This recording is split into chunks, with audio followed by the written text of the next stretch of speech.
जय श्री कृष्णा। राधे राधे। प्रिय दोस्तों, आत्मा जब शरीर छोड़ती है तो मनुष्य को पहले ही पता चल जाता है। ऐसे में वह स्वयं भी हथियार डाल देता है, अन्यथा वह आत्मा को शरीर में बनाए रखने का बहुत प्रयत्न करता है और इसी चक्र में कष्ट झेलता है। अब उसके सामने उसके सारे जीवन की यात्रा चलचित्र की तरह चल रही होती है।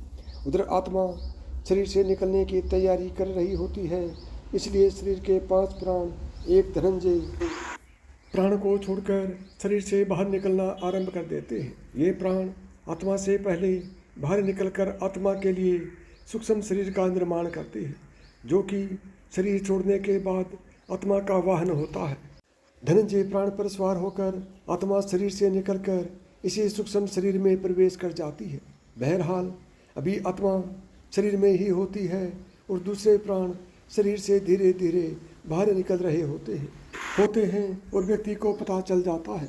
उसे बेचैनी होने लगती है, घबराहट होने लगती है, सारा शरीर फटने लगता है, खून की गति धीमी होने लगती है, सांसें उखड़ने लगती हैं, बाहर के द्वार बंद होने लगते हैं, अर्थात अब चेतना लुप्त होने लगती है और मूर्छा आने लगती है।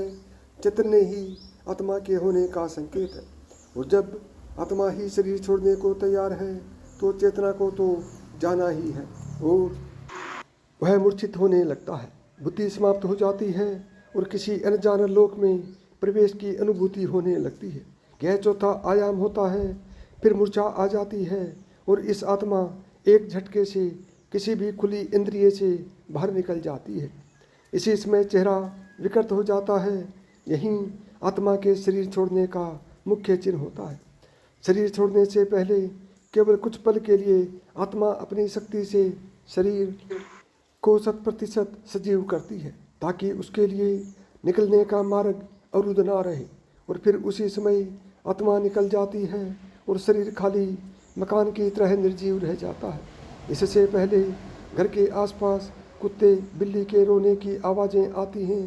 इन पशुओं की आंखें अत्यधिक चमकीली होती हैं, जिससे ये रात के अंधेरे में सूक्ष्म शरीरधारी आत्माओं को देख लेती है। जब किसी व्यक्ति की आत्मा शरीर को छोड़ने के लिए तैयार होती है तो उसके अपने सगे संबंधी जो मृत आत्माओं के रूप में होते हैं उसे लेने आते हैं और व्यक्ति उन्हें यमदूत समझता है और कुत्ते बिल्ली उन्हें साधारण जीवित मनुष्य की समझते हैं और अनजान होने की वजह से उन्हें देख कर रोते हैं और कभी कभी भौंकते भी हैं। शरीर के 5 प्रकार के प्राण बाहर निकलकर उसी तरह सूक्ष्म शरीर का निर्माण करते हैं, जैसे गर्भ में स्थूल शरीर का निर्माण करने से होता है। सूक्ष्म शरीर का निर्माण होते ही आत्मा अपने मूल वाहक धनंजय प्राप्त के द्वारा बड़े वेग से निकलकर सूक्ष्म शरीर में प्रवेश कर जाती है। आत्मा शरीर के जिस अंग से निकलती है उसे खोलती तोड़ती निकलती है। जो लोग भयंकर पापी होते हैं उनकी आत्मा मूत्र या मल मार्ग से निकलती है। जो पापी भी हैं और पुण्यात्मा भी हैं उनकी आत्मा मुख से निकलती है। जो पापी कम और पुण्यात्मा अधिक हैं उनकी आत्मा नेत्रों से निकलती है और जो पूर्ण धर्मनिष्ठ हैं, पुण्यात्मा और योगी पुरुष हैं उनकी आत्मा ब्रह्मरंध्र से निकलती है। अब तक शरीर से बाहर सूक्ष्म शरीर का निर्माण हुआ रहता है, लेकिन ये सभी का भी हुआ रहता है जो लोग अपने जीवन में ही मोह माया से मुक्त हो चुके योगी पुरुष हैं। उन्हीं के लिए तुरंत सूक्ष्म शरीर का निर्माण हो पाता है। अन्यथा जो लोग मोह माया से ग्रस्त हैं परंतु बुद्धिमान हैं, ज्ञान विज्ञान अथवा पांडित्य से युक्त हैं, ऐसे लोगों के लिए 10 दिनों में सूक्ष्म शरीर का निर्माण हो पाता है। हिंदू धर्मशास्त्र में 10 गोत्र का श्राद्ध और अंतिम दिन मृतक का श्राद्ध करने का विधान इसलिए है कि 10 दिनों में शरीर के अंगों का निर्माण इस विधान से पूर्ण हो जाए और आत्मा को सूक्ष्म शरीर मिल जाए।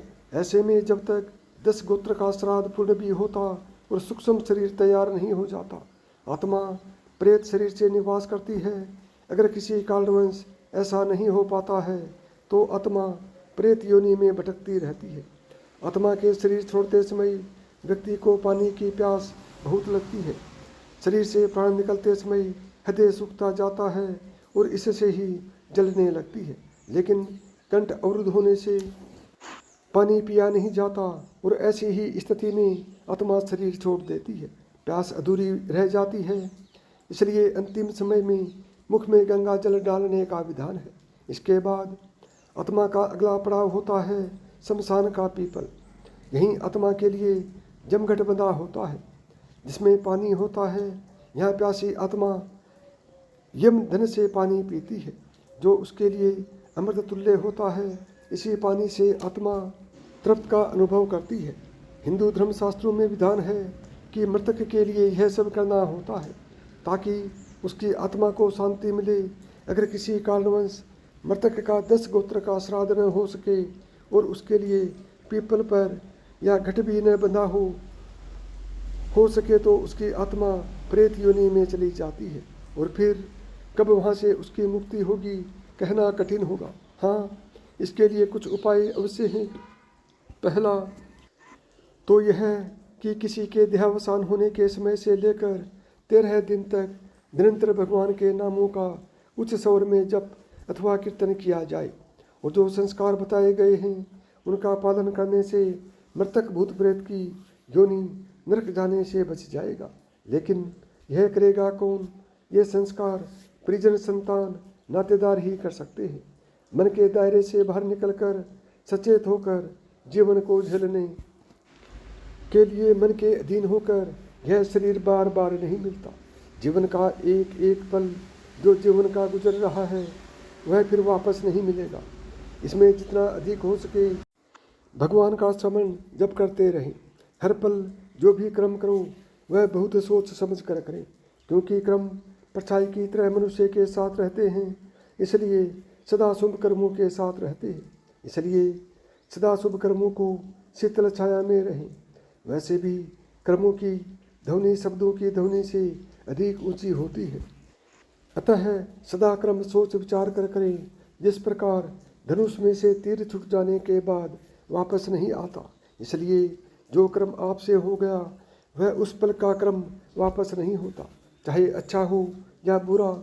इसलिए इससे पहले कि आपकी आत्मा इस शरीर को छोड़ जाए, शरीर में रहते हुए आत्मा को यानी स्वयं को जान लें और जितना अधिक हो सके मन से, वचन से, कर्म से भगवान श्री राम, श्री कृष्ण का अध्ययन, चिंतन, जप, कीर्तन करते रहे। तो साथियों, मैं उम्मीद करता हूँ कि मेरी बताई हुई बातें आपको अच्छी तरह से समझ में आ गई होंगी। यदि आपको मेरी बताई हुई बातें पसंद आई हों तो वीडियो को लाइक करें, ज़्यादा से ज़्यादा दोस्तों में शेयर करें। यदि चैनल पर पहली बार आए हैं या चैनल को अभी तक सब्सक्राइब नहीं किया है तो चैनल को सब्सक्राइब करें, ऑल बटन को दबाएं ताकि मेरे आने वाले प्रत्येक वीडियो का नोटिफिकेशन आपको सबसे पहले मिले।